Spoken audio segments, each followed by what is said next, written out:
채널 젊은 달. 안녕하세요, 젊은 달입니다.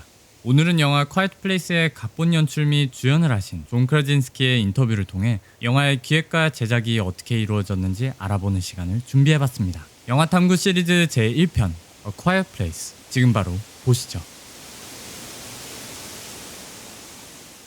여러분들은 크라진스키 감독님을 MBC 시트콤 더 오피스의 짐 할퍼트로 더 많이들 알고 계실 겁니다. 때문에 콰이어트 플레이스를 그가 연출했다고 들었을 때는 조금 당황스러웠을 것 같은데요. 하지만 놀랍게도 콰이어트 플레이스는 그의 필모에서 무려 3번째에 해당되는 작품입니다. 그의 데뷔작으로는 2009년작 코미디 드라마 Brief Interviews with Hideous Men이 있고요. 굿윌 헌팅으로 많이들 알고 계실 구스반 산트 감독님의 2012년작 프로메스랜드의 각본을 맷 데이먼과 공동 집필을 하며 출연도 했었고요.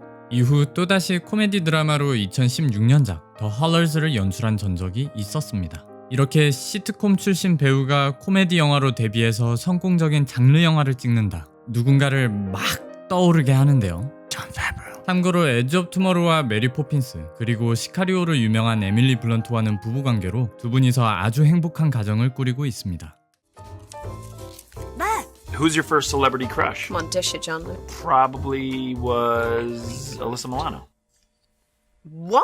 Yeah.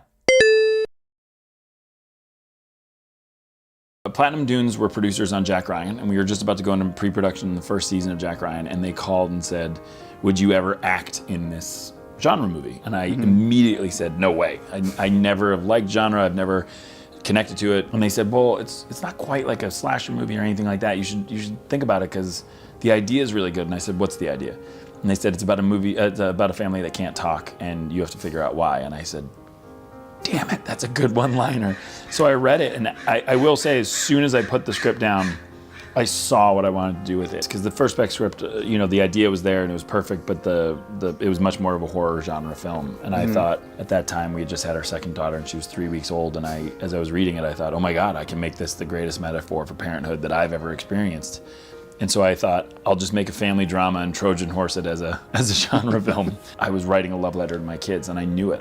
I knew that this would be a story that I wanted them to know what you go through as a parent. I went downstairs and pitched the whole idea to Emily. I said, I'm going to rewrite it and I'm going to star in it, and here's what I'm going to do with it. And I think I pitched her for about an hour. And she said, no, you're not going to do that. And I said, I'm not? And she said, no, you're going to direct it too. She said, I've never seen you this lit up. I've never seen you this connected. You have to do it. And I called Brad and Drew the next day from Platinum Dunes. He says, guys, I think the script is really good. I would like to play the dad, and I'm also going to write and direct the movie. And we said, really? And he said, yes, and here's my pitch for what the movie's going to be, and this is what I'd like to change from the script. And it was all very compelling. Within 1 minute of the conversation with him, I knew it was him. So at the end of it, I think they said, we'll let you know, but they had already called Paramount to say, we have to do this. And then wow. I'm also a big realist, so I could tell that Paramount wasn't thrilled by the idea of, congratulations on your micro-budget movie and your indie movie, but this is a studio film with visual effects and hopefully a movie star, so no would be the answer. And Drew and Brad really fought for me, and Paramount was open to it. As soon as I pitched them the ideas, to Paramount's credit, they could see the movie with us and jumped on board. I did a huge deep dive. Literally saw everything in the months leading up to prep. What the little girl goes through in our movie is finding out that your greatest weakness is your greatest strength. And because I had hardly seen any genre movies, I decided to take the opportunity to watch all these movies and use it to my strength, meaning I wanted to write down when I was scared. So what exactly made me scared? As far as horror movies go, it was Jaws and Alien and Rosemary's Baby, and there's always something about those older movies that are, like you said, they're about something more. This isn't just, I'm gonna scare the hell out of you. And it was also all the Hitchcock stuff. So I was watching that on repeat.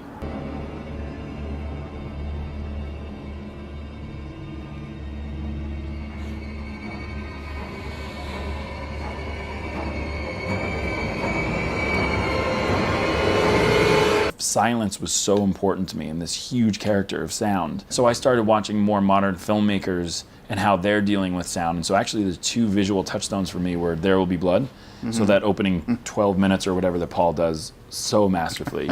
And then No Country for Old Men. So the idea of Josh's character going down to that site and that long period of no talking, but pure tension and pure emotion, and seeing so much of this character's guilt and excitement and fear and all that stuff in one go those are the things that we were really shooting with. Those were the ideas. And then I remember Charlotta, my DP, saying, "We actually got the lenses that Paul shot There Will Be Blood," and I thought, oh my God. Genre filmmaking is arguably some of the best filmmaking out there right now. So you look at not just writing and directing, but cinematography and issues that people are dealing with. Of course, there's Get Out, which is perfect. It's brilliant. There's so much going on there. Then there's The Witch, which is so terrifying to me. That is sort of like my deepest, darkest fears. They're sort of growing up very Catholic, anything to do with the devil. He's not our best friend. No. But then there's Let the Right One In, which I think is arguably one of the best love stories I've ever seen on film. I remember Drew Goddard, when I was doing this, he was the only person who read the script. And he gave me a bunch of great advice, but one of the things he said is, beautiful part about genre is it keeps the audience at an arm's length in a very helpful way. Meaning, if you are a child of divorce and you're watching Kramer versus Kramer, you're dealing with it right here, right now. It might be too intense for you. Genre allows you to deal with social issues like Get Out, because this could never happen, right? This is a little bit too far-fetched, which helps people dive into bigger issues. And then the other bit of advice he gave me was, start working on your creature right now. And I said, oh, thanks, I will. And he went, no, like right now. Like, just start drawing, because it will never be your first creature. It'll never be your third creature. If you're lucky, it'll be your 18th draft of this guy. So we had Scott Farrar, who's one of the original wise men of ILM. When you get somebody like ILM, I mean, that is a magic moment, because they're as good as it gets in this business. One of the best bits of advice my dad gave me was, one of the most confident things you can say as a person is, I don't know. Certainly with a movie like this, I'd never done horror. I'd never had visual effects before. There were a lot of I don't knows. Wait for it, and action. Scott Farrar, who had done all the Transformers movies, jumped on the movie, was on the set with us and really helping with this creature, which was incredible to have. Everybody thinks, well, you have to have great visual effects. You know, they're not going to be successful unless you have a great story with interesting characters, and this had that. I was quite impressed. The first meeting I had with John was basically, how are we going to do this movie? What do we need to do on set if we have a creature? What are the technical issues? But the first thing he said that I really liked was, don't show too much. Be kind of cryptic. Keep him in the dark. Show as little as possible until you have to, because then your imagination takes over. You have a great idea of what you want it to be, but you're not going to put up a fight as to what's the best way in. That's one thing that's great about being an actor, is you learn from all the great directors that collaboration is king. The best thing is the best idea is gonna win. And I started the whole conversation terrified to do visual effects, because I'd never done it before. And so here I was working with a master and learning so much, but it felt like I was taking a class. It felt like I was at film school with the greatest ILM people.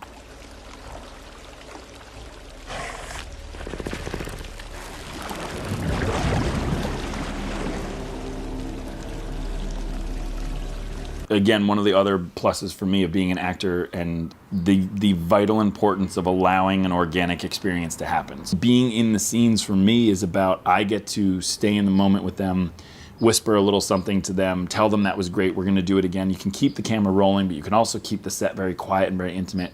My goal was to almost make it feel like we were doing a play every day, and there just happened to be cameras there.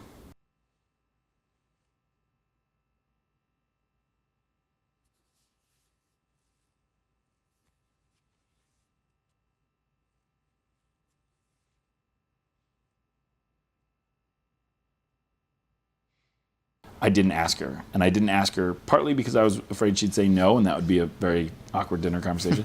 But I was actually more afraid that she'd say, yes, I'll do it for you.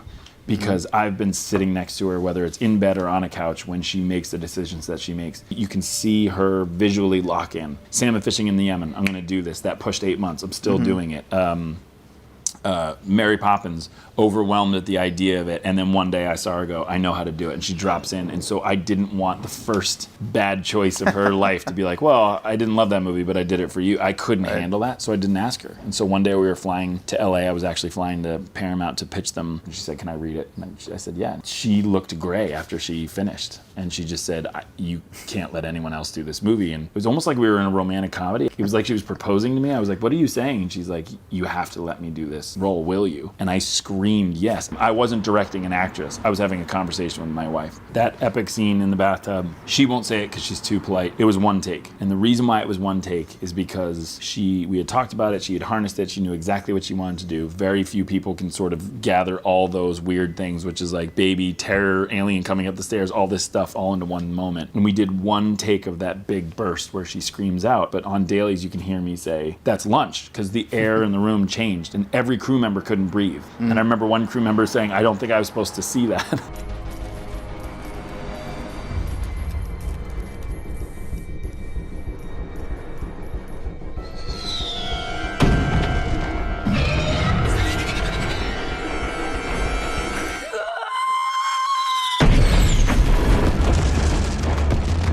This is without a doubt the most personal thing I've ever done in my life.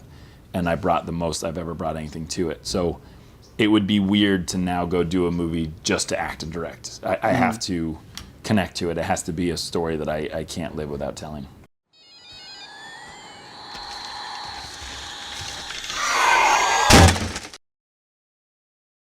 So I called my production company Sunday night. And the reason why I called it Sunday night was because every Sunday night when I was living in New York, the only thing you don't get to do as a working actor is work, because you're waiting tables and you're being an assistant. And for me, I was like cleaning out yoga studios to make money. It was like whatever I could do.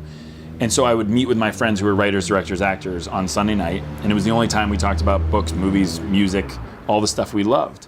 So I named my production company that because I tried to remember that kid who was sitting around a table with a beer saying, harumph, harumph, you know, if we ever got a chance, this is what we'd do with it. And I did get that chance. And so people always ask me, you know, are you running away from the part of Jim? And I said, no, quite the opposite. To me, I hope you can see it, is the opportunity of playing Jim on The Office is so stratospheric that I didn't feel like I deserved it. So now I'm jumping into all these other projects to be that kid at the bar table saying, if I ever got the shot, this is what I would do with it. And so I'm trying to do that. 안녕하세요, 젊은 달입니다. 기존에 준비하던 영상들이 자료조사에 너무나도 시간이 많이 걸려 빠르게 작업할 수 있는 영상으로 이렇게 먼저 찾아뵙게 됐습니다. 다행히 존 크라진스키 감독님이 수다쟁이라 별다른 조사 없이 만드는 게 가능했고요. 인터뷰 영상 하나로 작업하는 건 정말 신세계였습니다. 앞으로 영화 탐구 시리즈는 영화란 무엇인가 시리즈와는 별개로 이렇게 좀 더 자주 찾아뵐 수 있는 영상들로 구성할 계획입니다. 기존에 기획하던 영상들은 물론 여전히 제작 중에 있습니다. 영화 인스타 계정에도 인터뷰 번역을 꾸준히 올리고 있으니까요. 많은 관심 부탁드립니다. 감사합니다.